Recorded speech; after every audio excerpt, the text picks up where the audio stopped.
Okay, it's all yours now, right? Thank you for that. I guess, first of all, thank you for coming along today. I know some of you are on the panel, so you kind of don't have any choice, but you do have a choice in that, but I appreciate coming along. I guess what I'd like to do over this presentation is to kind of outline some of the thinking, and I'm also going to ask for a couple of questions, kind of a bit of assistance with some areas where I'm still thinking through. A little bit about myself. So when I finished school, I swore that I'd never ever step foot inside a school ever again. So I went and did a year of engineering, but a year of engineering myself were a very poor fit. We didn't work very well in that space, so I went back actually went into education. My father was a principal and had been a teacher all his life, so I didn't want to follow in his footsteps. So I finished my teaching degree. Back when I did it, it was a 3-year degree, and then moved into a not-for-profit, worked in a family and children's services. So I worked very closely with schools in that context, but not as a teacher. While I was doing that, I became quite interested in psychology and kind of the study of psychology, so I started a psych degree while I was there doing that. I left that job. There was a lot of after-hours work, and so I had this strange idea that if I worked between 8:30 and 3:30 in a school, that life would be a complete breeze.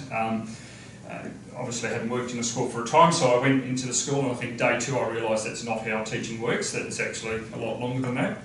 So while I was doing teaching, I moved into a leadership position in the school, I think based on my previous experience, and then spent some time there and was completed my psych degree while I was there.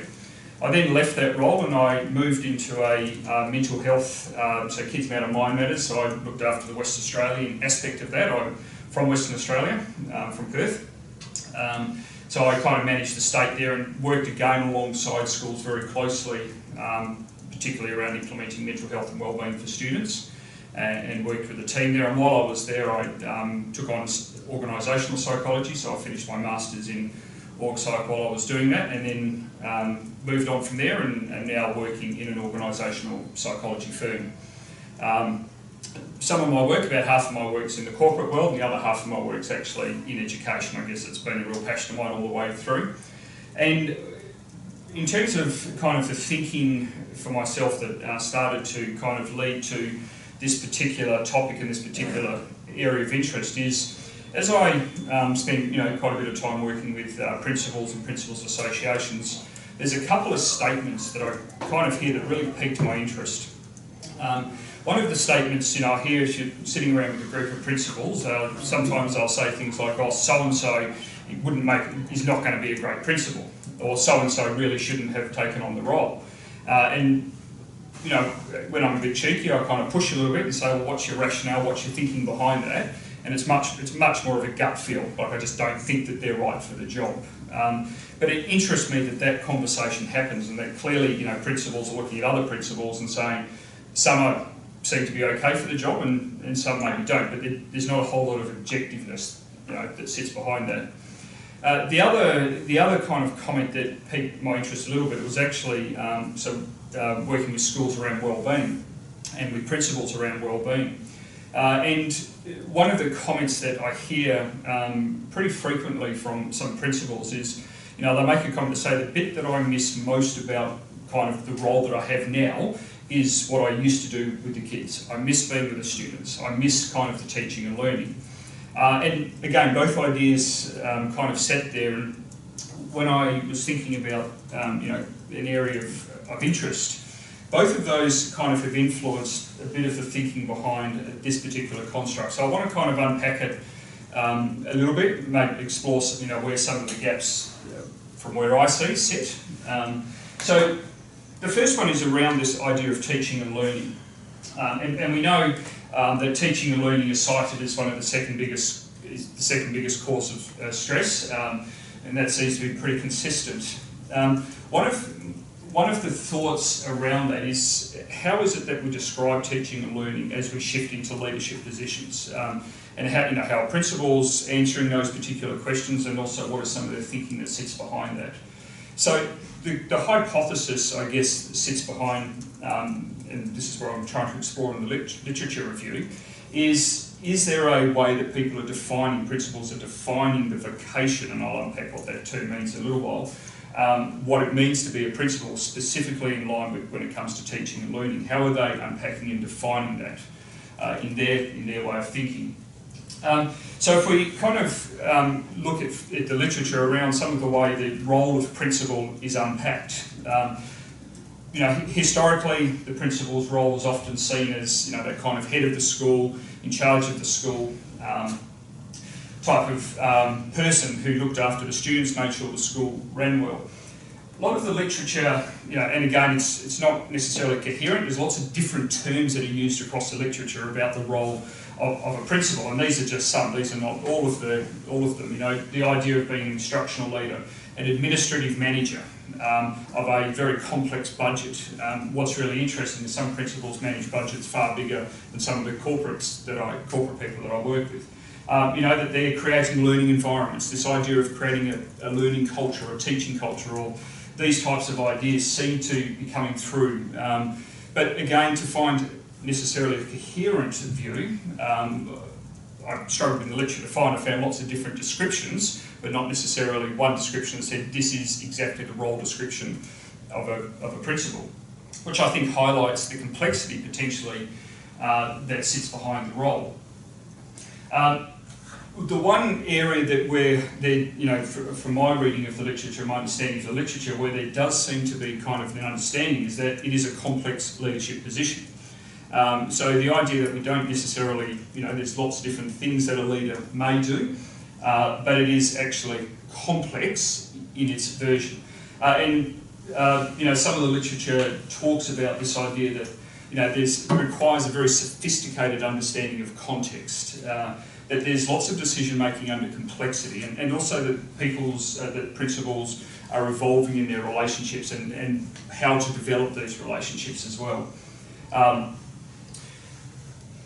As I was kind of looking through the literature as it sat there, there's obviously evidence in the study that's done through here, and Phil having led that for a period of while, declining wellbeing. I'm not going to spend time unpacking that because there's a bit in the paper there, but the assumption is that that's reasonably well understood, that the principal wellbeing seems to be, the literature here in Australia, but also in Ireland, in New Zealand, is showing similar trends. One of the, as I started to explore, look through the literature, there was some interesting, a number of interesting studies that kind of talked about a lot of those stresses that principals are facing tend to be related to what some authors talk about as the running or providing leadership for a school. So managing budgets, managing staff, providing organisational focus, that some of those issues, which actually are about how do I run and how do I manage a school, seem to be also some of the same things that are causing great stress for the principals. So as we kind of understand that declining wellbeing, for me it was about looking at the literature and trying to understand what's happening there. Why is that the case? The theoretical construct that I'm using as part of the vocation fit is the idea of person-environment fit. And person-environment fit has been around kind of in the workplace and for organisational psychologists. It's one of the kind of theoretical constructs that is used quite a bit. But it's fundamentally what it's looking at is what is the fit between a person and the environment that they're in. With the assumption being that good fit equals positive outcomes. And again, that's a very generalised type of statement. So to understand some of those assumptions that the literature kind of starts to talk on, one of the assumptions is that people actually try to seek out an environment and behave in ways that enables them to demonstrate their traits. That are also the level of fit that exists has an impact on areas like job satisfaction, performance, wellbeing and productivity. Where the literature has moved from early study, and I'll share where some of this came from, is that the process of fit is dynamic. So it used to be assumed that fit was kind of once when you find somewhere you fit for life. But what the more contemporary research around person-environment fit is showing is that there's actually a dynamic process, that it's not necessarily one fit all, that it's dynamic, that people are shaping their environment but also being shaped by their environment. One of the areas under dispute in the literature is about how the construct is defined, and also about the way it's conceptualised, and have we actually thought about all types of person-environment fit. So is it a person-environment fit super factor, or are there actually different types of environment fit that we need to be considering? So ideas such as person-organisation fit, person-job fit, person-supervisor fit, person-vocation fit, person-group fit, and the literature saying, have we actually covered all of the types of fit? Are there types of fit that necessarily don't exist, that we don't know about just yet?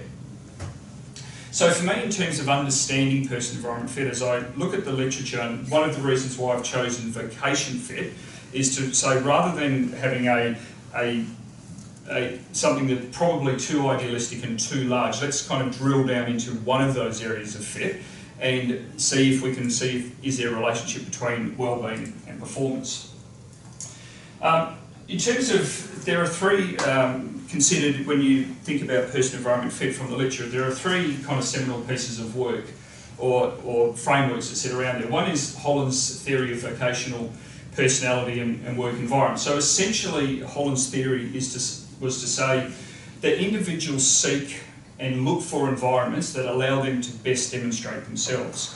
And he developed a framework called RAISIC, which had looked at individual factors and environmental factors, and looked at where does this correlation fit, or congruence is the word, where there is greatest congruence between these two, what are the outcomes for that? The theory of work adjustment has a few different people who have kind of sat behind this, but the Minnesota framework or tool was the first tool that kind of really looked at this around the Second World War, when they were looking at kind of getting people into the army who would best fit in the army. But what the theory focuses on is the adjustment that's required for an individual's expectation and the reward of work as they go about doing the work. Again, if we start to think about vocational fit, there's an interesting idea that the literature for the theory of work adjustment talks about, discrepancy between, or the differentiation, between a satisfactory employee and a satisfied employee. A satisfactory employee is somebody who is considered to have the right skills, attributes, etc. for the job. A satisfied employee is somebody who enjoys the job. And what the theory of work adjustment says, you can actually have one or the other, or you can have both. That you might have, for example, a principal who might have all of the right attributes, skills, competencies, etc., and therefore be a satisfactory employee, but not actually enjoy their job. In other words, not be a satisfied employee. The third kind of major framework is Schneider's Attraction, Selection and Attrition Framework, or ASA as it's called in the literature. And what this particular framework is looking at is why are people attracted to certain vocations, why do they stay in those vocations, and then also why do they leave those vocations. And to understand, again, from a vocation fit point of view. So as we start to drill into this idea of person-vocation fit, so it's a congruence between an individual's abilities, interests and values and that of their vocation. Has been linked to both job satisfaction and job performance. For me, I guess, from the literature, and it's an emerging piece in the literature, and there's not from what I could see in the literature, there's not large amounts that have been written around vocation fit specifically for leaders. And I think there's a real gap that sits there, and then if you think about educational leaders, that takes that gap further. But vocation fit is congruence between the skills for the job and the skills that are required by the organisation. Job fit is congruence with the specific position that the person is taking under. Often in the literature, and I got caught out a few times here, you have to read it quite carefully, because sometimes people are talking about vocation fit, but actually what they're talking about is job fit. They're talking about how an individual fits with the job that they have rather than the vocation, the wider vocation that they're part of. And one of the assumptions of the person vocation fit work is that if somebody doesn't possess, an individual doesn't possess those requisite skills, values, traits, etc., then they're probably going to be less successful in their career. So that's an assumption that sits behind the person vocation fit. In terms of, if I pick up on those three theoretical frameworks, and particularly around the satisfactory, satisfied, but the ASA framework as well, understanding person vocation fit as an evolving fit rather than a selected fit. So where person vocation fit first started and first got its real use was around career counselling. So as people were looking at careers, what kind of career will you fit? What kind of vocation will you fit? And so that's where it has been used for a long time, and that's where a lot of the literature sits, in that career counselling, career guidance space. What's interesting is that the recent literature is starting to look to understand that fit is dynamic. So whether you talk about career construction, job crafting, etc., that just because you fit in a career at the start of your career doesn't necessarily mean that you will continue to fit with that particular vocation. The other part that sits behind that is when it comes to leadership. That sometimes as people might fit with their vocation, but as they move into leadership positions, those beliefs, values, assumptions that they had as they started their career may not actually create a great fit as they move into leadership positions. This is, and I'll talk about that a little bit later on, but this is replicated outside the education world. So there was a very influential book that was written a number of years ago called The Leadership Pipeline, and for a number of years it was just a book that was written without any kind of rigour, that had academic rigour. In 2011 there was a study done by Kaiser across 2,000 plus managers at various different levels, investigating this idea of do these leaders need to have different ways of viewing their vocation? Have they shifted their mindset and their values about their vocation? I'll come back and touch on that one in a minute. Again, the question is, does it matter? Is it important? So the meta-analysis by Christoph Brown, Zimmerman, looked at job satisfaction, tenure, etc. They found some correlation. It wasn't necessarily high correlation, but they did find some, particularly with those particular areas. PE fit theorists assert that, and that's why I've got that on the second point there, that good fit leads to better outcomes such as job satisfaction, less stress, greater persistence, enhanced well-being. For me, around the literature, and this is where the results that are coming through from the research around principals, job satisfaction, is quite counter to some of the research outside of education, where job satisfaction and high stress, generally if you have high stress, your job satisfaction drops, whereas what we've seen in the research here is that principals actually are reporting that they have high stress, but also reporting high job satisfaction. So for me, there's an issue there, potentially around some of the PE fit, and I think that's why it's important to investigate, particularly the vocation fit, and to see if there is a link there. In terms of understanding person fit model, what person environment fit looks at is what are the person attributes and what are the environmental attributes that match.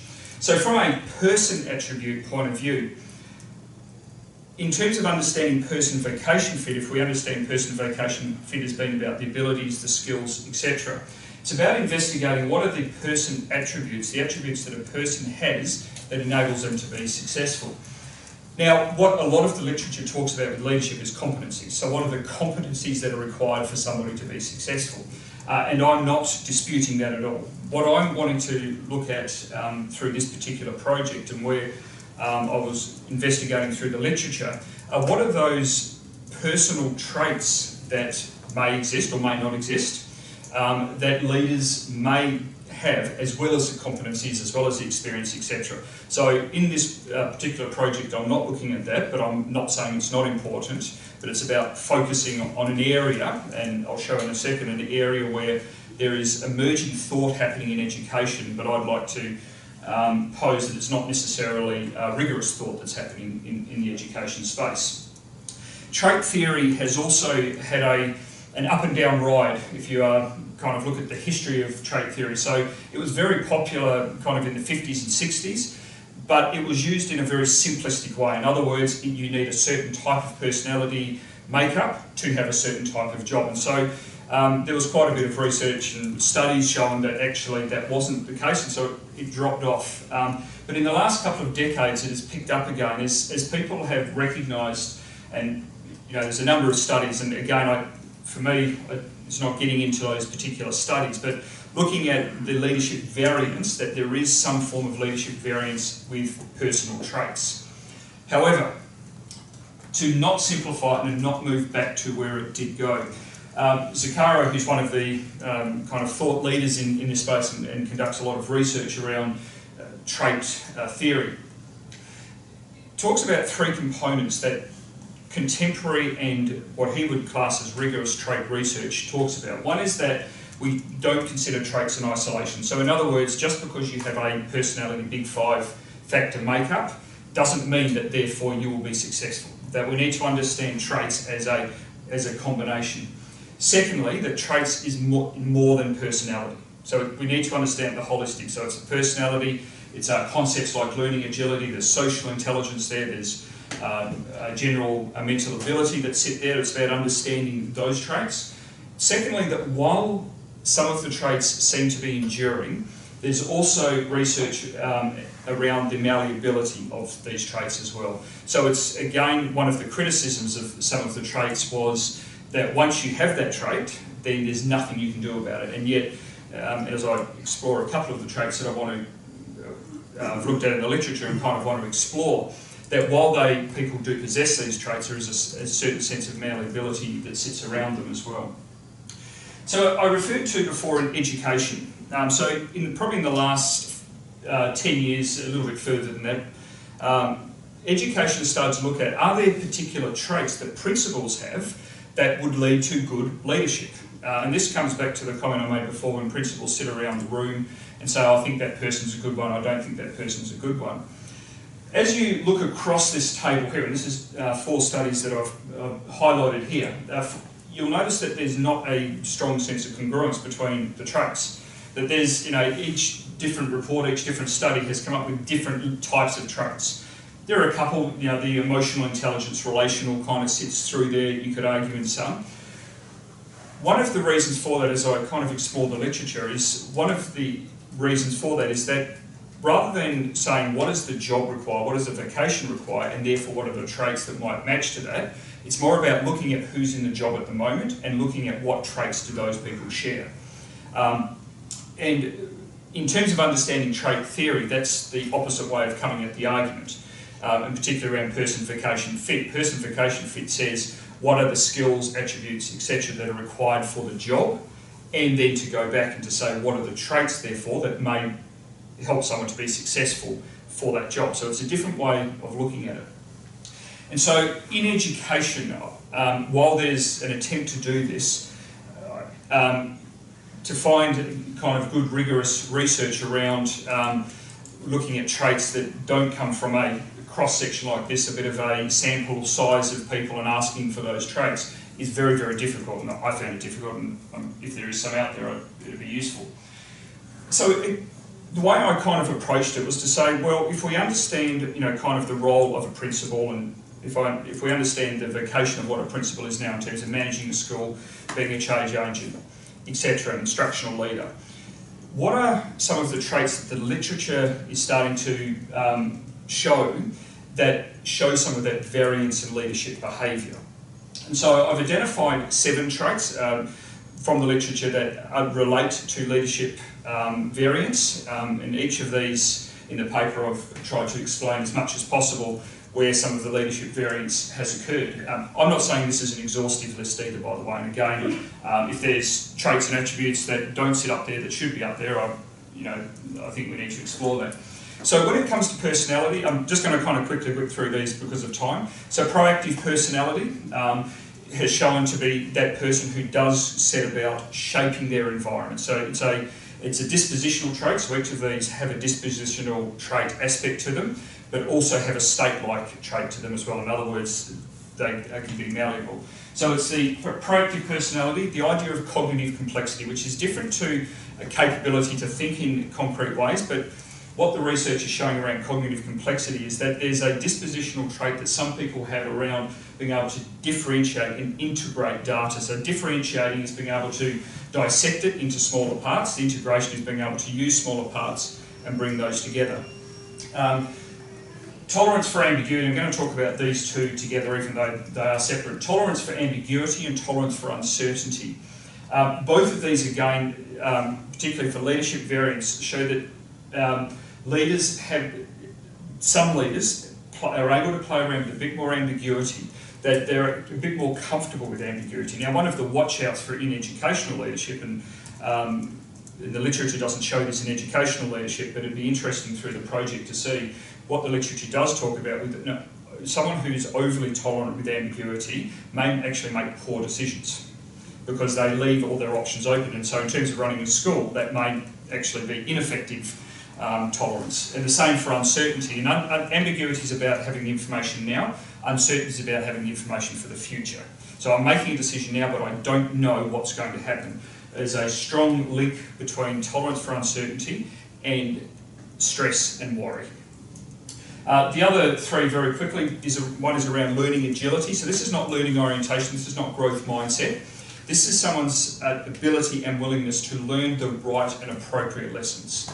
And it is emerging in the leadership literature. 2000 Lombardo in 2000 did the first study of this particular one. His name's not up there. When they tried to differentiate what's different between kind of what they termed as high performing executives and those executives who weren't.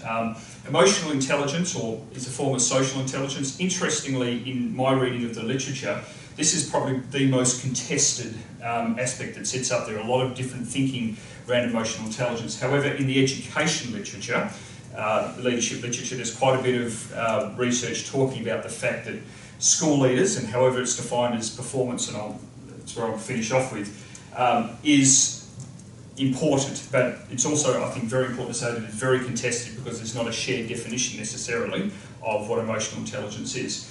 The last one is humility, and it's not the old way of understanding humility, which is about kind of you're better than me and everyone is better. It's really emerged as servant leadership has started to gain some momentum, particularly in the education setting. And humility is defined as understanding own strengths, understanding strengths of others, and remaining teachable. And so again, there's some emerging research, particularly in the servant leadership aspect, not so much in the educational perspective just at the moment, that this may be one of those traits that does explain some variance. So to kind of finish off with in terms of my thinking, so while PV fit and person environment fit has been investigated within education, it hasn't been investigated in leadership within education, and as is very typical, as I was going through doing the literature review, is that most of the work is around people who are starting their careers or in their careers. There's less around leadership and fit. One of the theories of reference to and stamped there, the idea that as people transition into their leadership careers, that there's actually a transition or a recrafting or reconstruction of how they define what their vocation is. And I referred to that study by Kaiser, who found that leaders at different levels who were successful at those levels had actually transitioned in their thinking about what their vocation looked like. Again, it's emerging, and for me it's an area for this particular project to report. This is one where I definitely need some panel support on and thoughts on. So obviously, the person environment fit talks about well-being and the impacts there, and that one's easy to measure. The measure that is quite difficult is performance. How do you measure the performance of a principal? So typically it's around behaviour, but behavioural outcomes aren't necessarily robust measures of performance. And so, in the literature review, trying to research and find how do you measure this. A couple of the arguments around, so Hazy talking about education is a complex social environment, so how do you measure performance in a complex social environment? A couple of the ideas from the literature that seem to be coming through. One is potentially around student engagement and how that shifts and shapes, but I think that's problematic, and the literature, I think, would seem to suggest that. The other one is around organisational culture and the movement in organisational cultures. It's almost the impact of a leader's thinking and a leader's behaviour. Again, culture is a highly contested topic, and you could do a study completely on culture. So in terms of performance, for me, it's one of the outcomes that's talked about, but in most of the person environment fit literature, performance is the ratings of other people. So how do you think that particular person went? So in terms of, I guess, the model, and again, this is where I'm still trying to wrestle and get my head around, so those with the paper will recognise that it's a very, it's a model that still needs quite a bit of work. But essentially, if we understand the person-environment fit, there are those personal attributes and the vocation of a principal, and that particular model there is a typical person-environment fit type of model where you have the attributes, you have the vocation of principal, and you look at the relationship and how that loads into the person-vocation fit. It's then looking about what's the impact on well-being, what's the impact on performance. Now, I've not necessarily used moderators there. You could argue that that person-vocation fit, you could reconstruct this model and have that PV fit as a moderator on well-being, a moderator on performance. And again, this is where I'm looking for some assistance. The other one, and this is clearly not drawn in anywhere because it looked like I had arrows all over the page, and Phil gave me some research around, gave me some advice around too many arrows on a page are not very useful. And highly confusing. So this is highly confusing, but the construct behind it is to say, are there links between those person attributes and well-being? Are there links between those person attributes and performance? Understanding that what we're not wanting to do is to simplify, and because the literature is very clear as we define traits, we're not wanting to simplify and to say, therefore, proactive personality equals good well-being. That's not what this model is trying to show, but I think it is, as I look at the literature, for me it's important to this. So I need obviously some support around and some advice and some insight into how this model could be better drawn. And clearly won't be submitted like that. In terms of the hypotheses that I'm looking at, I'm not going to read through each of these hypotheses, but my hope is that as I've talked through kind of the thinking and what the literature is starting to reveal, that these hypotheses will emerge from there. You'll see a number of those hypotheses are directly related to, so for example, hypothesis 6, a tolerance for uncertainty of principles is related to wellbeing and performance, so that's those red and green links. But if I focus on hypothesis 1 around those personal traits that are common to leaders in other industries, so this picks up on that person vocation fit for leaders. So what I'm interested in, is there a fit that's actually similar for leaders? Are there some of those personal traits at that collective level related to well-being and performance? If we move down to the bottom one, starting with hypothesis 10. In terms of, and this is the PV fit, is there a relationship between how a principal defines their vocation and their well-being and performance? Is there a relationship between the principal's well-being and the ability to demonstrate having made that career transition? And then the last one, as I said, is the last two. So picking on the idea of performance being related to culture, is there a relationship between the principal's focus on culture and the PV fit and the focus on culture? And that's a hypothesis to be explored because the literature, from what I can read, is not clear on that. And then I've got the rest of the slides are reference slides. As you imagine, there's a few of them that sit there. So that's, I've taken a little bit longer than what I was supposed to take, so I apologise for that. So I open it up for questions. Okay, good. Right, questions, comments?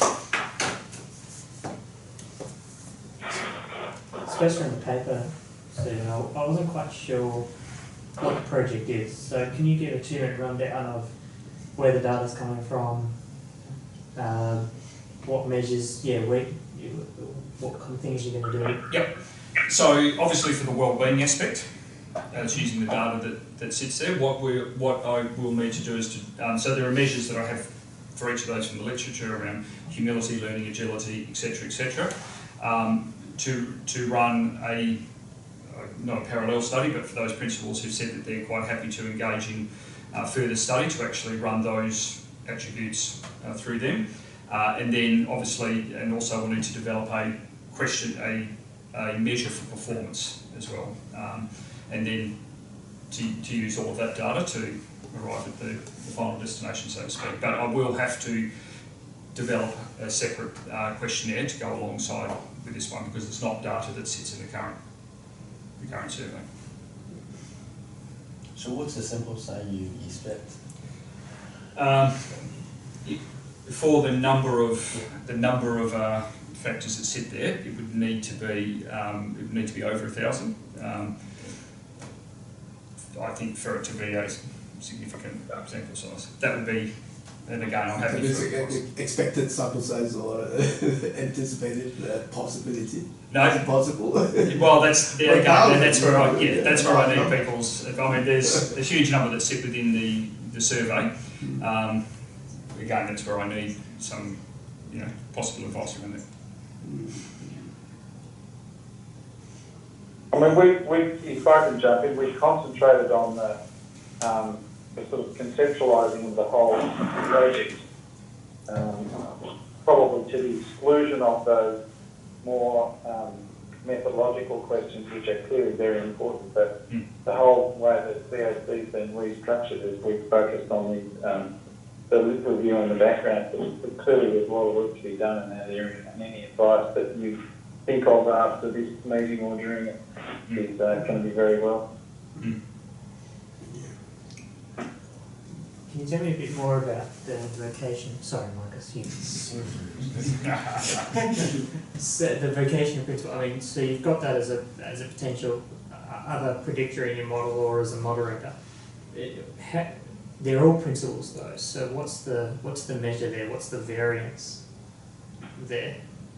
Are you asking in a questionnaire about how they perceive the vocation, or? So yes. So for them, how would they define the vocation of a principal? So what if they are thinking about the job of being a principal? What is that in their minds? How would they actually define that? And this is picking up on the pipeline framework and picking up on Kaiser's work, that people who have made the transition in terms of the vocation describe it differently to people who haven't made the transition. So that's the variance that I'll be looking for. So the whole notion of person to vocation fit, and if you consider the average principal as a teacher, and Yep. the average person who wants to become a teacher doesn't typically, well, to my understanding, want to become Yep. a principal, consider that in the initial point itself. Initially, do you think that, well, you did mention that their traits would develop over time potentially because of the actual position themselves as a teacher? Do you think that as they progress to like a senior teacher, the head of the department stuff, that would shape effectively their different skill sets to prepare them to become a principal? So it's not necessarily shape. So to answer that question, I've got to actually look outside education. If I could answer the question. So Kaiser's study was done across engineers, manufacturers, etc. So people who had started their life with a technical, an accountant, a lawyer, an engineer, etc., and who had made the transition into a leadership role. So it wasn't necessarily the role that shaped them. It's as they moved into the role, they redefine what their vocation is. So for an engineer, while they're always an engineer, as they transition into that first middle management position, they see themselves as a leader of engineers rather than being the technical expert. And so they're able to articulate that, and as they move from that role into the next role, they're able to articulate it differently. So whether there's a relationship between, they kind of develop that, and then as they kind of mature in their career, what that study was showing outside of was that they were able to articulate. It didn't look at how they developed that articulation. It was more that they were able to articulate a different value for the job that they had or the vocation that they had. Do you think that's quite instantaneous once they get into the position, or would you see first year principals maybe have a slightly different type of skill set or values versus someone? Yeah, it would, and again, what that again, it's more from the framework point of view than what the study, but it shows that as you kind of move into more senior positions, or it talks about as you move into more senior positions, that transition takes longer. So yeah, clearly as you move into more senior positions, it's going to take a longer transition as you shift and move through. So I would anticipate that's what we'll find, but I don't know. Yeah. Sorry, I just have a couple questions. So I'm still a little confused about your methods. So are you using 1,000 as a sample size? And are you doing only surveys, or are you doing qualitative data as well? Yeah, so to Phil's point, Yeah. we're still playing around with the methodology. Okay, so you haven't, Yeah, so still playing around with the methodology. So as I've gone through, I've looked at all the measures that we have for all these different constructs, how we best do that. But it was about getting, I guess, the theoretical construct behind it, and then the next part of it is actually looking at the much more strongly the theoretical, the methodology about how we go about doing it. And I'm just gonna mention my Herb hat, because Herb also likes to talk about Peter principle if you're looking at performance. That's something that you have to kind of springs up when you're looking at I think the risk with measuring performance is that it can be overly complicated, but at the same time, I guess from my understanding of the literature is that a lot of the measure of performance is actually too simplistic. And it's about other people's ratings of how they think someone's performing.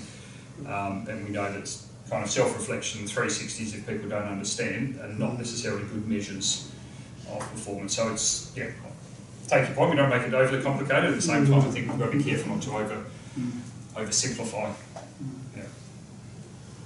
I have a question about the choice of PV for PE fit. Yep. We talk about PE fit in different situations. Yep. But you chose this one, PV. Yes. Right? If you look at the last bit of your hypothesis, I think when you talk about performance, it's not about PV, it's about PO. It's the person with the organization, because it is this time, at this moment, I am in this particular school, that I am a leader. In the last 3 years, I was somewhere else. Yep. I was in another organization. It's not about. So yeah, you could, and again, this is where it's probably person, organisation, person fit, person job, and personification. So the personification part of it is the requisite skills, attributes, etc. So does the person have the skills, the attributes, to be able to do the job?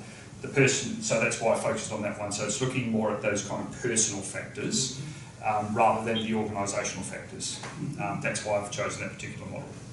But I think this is why I didn't go with the overlarge.